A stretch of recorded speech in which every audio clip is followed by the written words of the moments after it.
That was Amy Goodman interviewing Danny Glover in Johannesburg. We will post the entire interview Amy had with him on our website. We turn now to Libya, where intense fighting continues outside Benghazi, the rebel stronghold in the east of the country. The United Nations Security Council is expected to vote as early as today on imposing a no-fly zone over Libya.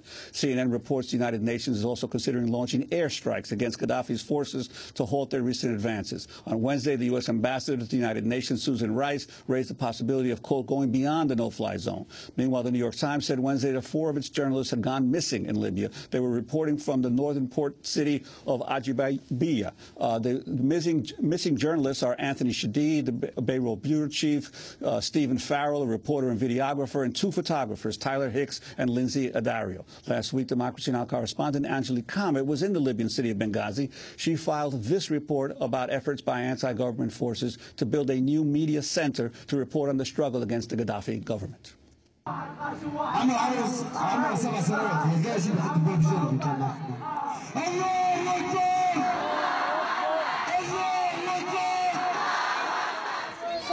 Ago, the protest began right here in this square by the Benghazi courthouse. This is the center of the rebel-held east. Colonel Muammar Gaddafi's forces are bombing cities in the west and strategic oil towns in the east. Thousands of young men from here have volunteered to go onto the front lines. They're hoping to push westwards onto Tripoli.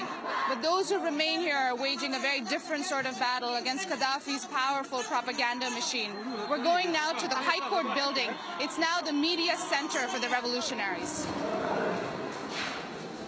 Hold on. Let me see. Maybe we'll go to the press room. I'll see the press room. The last one. I'll see one. My name is Mohammed Mustafa Kamlan, okay? And I am actually a dentist, but here I'm volunteering to register and document the foreign press. This center was made is to fight the Gaddafis in different way by the media and to reach the people and to give them the correct and right information and news. What is a dentist doing in a media center? I consider myself now as a revolutionist. Now I forgot my job completely. Actually, in the beginning of the revolution, nobody knew what to do. So I have some ideas, and the other people have some ideas. We built and we made this center, and I joined, and I continue my volunteering with them. So I quit my job now, for the time being.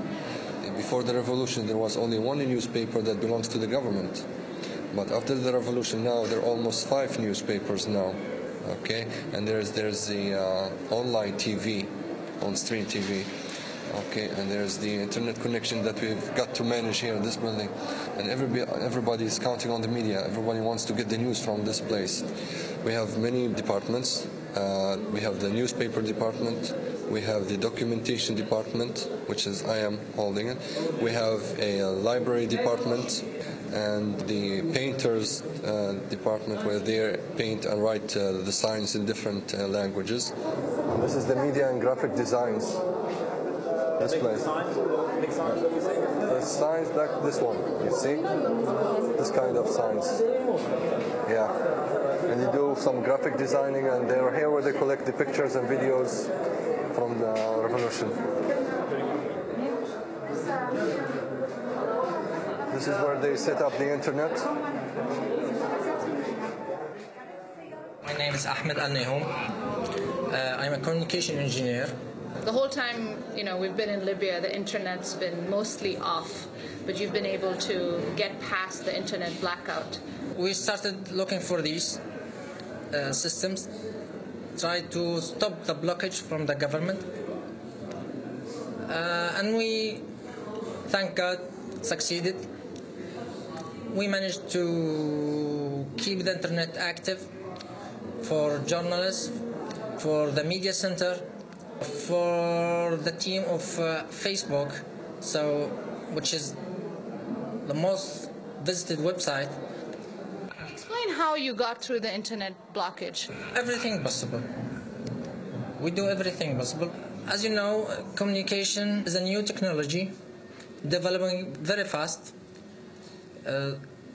Blocking the way, all the way, it seems like impossible.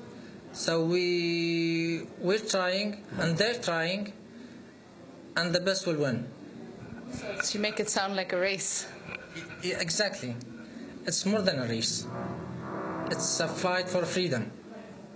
Has this been an exciting experience for you, just doing this sort of work for such a large cause? Of course, this is maybe the first time I appreciate myself. I see myself doing something worthy.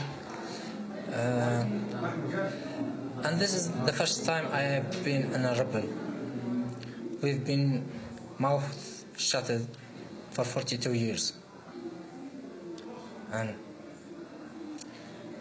we believe in God. He started this. And we believe He will finish it in the right way.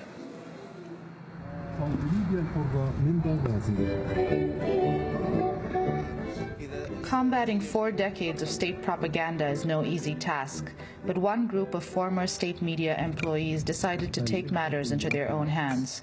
4 days into the uprising, they took over the airwaves.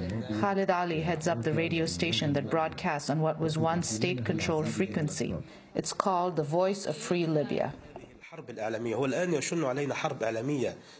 Gaddafi is waging a media war against us using lies and chaos. So we began broadcasting from here as the Voice of Free Libya from Benghazi. We put out calls to fight rumors disseminated by the regime. We tried to make people aware that these rumors are not true and are intended to spread chaos and fear. And that's what we're doing now. Anything that the state media says, we try to counter with the reality of what's really happening and broadcast the truth to the people of Benghazi. A former employee of state-run radio, Khalid Ali has first-hand experience of the restrictions the Gaddafi regime placed on freedom of expression. He was arrested last year after discussing the massacre of 1,200 inmates at the Abu Salim prison, which took place in 1996. Well, then we brought up the issue of the massacre of Abu Salim prison, and our guest was Abdul Hafiz Ghoka, who is now the official spokesperson for the Provisional National Council. This episode was the last straw, so to speak, and since then we became targets of the regime. We were accused of being agents and traitors and arrested. We were prevented from broadcasting for 1 year, and I only returned to broadcasting after the February 17th revolution. As the battles rage on in towns west of Benghazi, much of the radio station's programming is dedicated to news bulletins from the battlefront. For many Libyans volunteering at the media center, the fight at the front lines hits close to home. We're really disappointed of the United Nations, countries calling themselves a protector for the freedom, people dying by hundreds, and they're making meetings, discussing, and people dying here.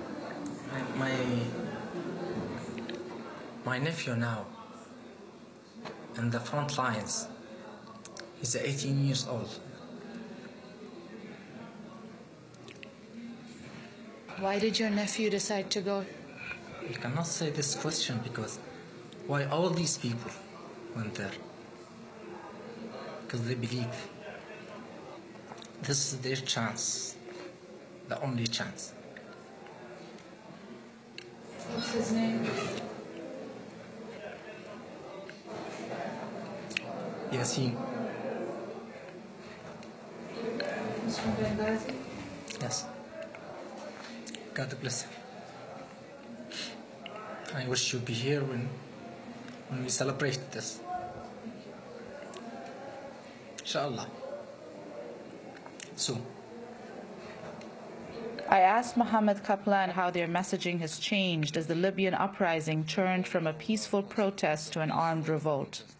But when they began to bring mercenaries from different countries and brutal killings and stopping the funerals, from those moments we've changed our message. That's a battle for life. We started peacefully, but he didn't give us a chance, and he's continuing killing us. So we reached to a level, it's whether we die or we win. There's no another or third option. Winning or dying. This is what we are thinking about now. And everybody is thinking about these two things. Even if you can see small young boys, 12, 15, 16, they're going to the west to fight without a weapon. you know, because they want dignity, they want to live. They're not afraid anymore. For Democracy Now!, I'm Anjali Kamat in Benghazi, Libya, with Yusuf Misdaq.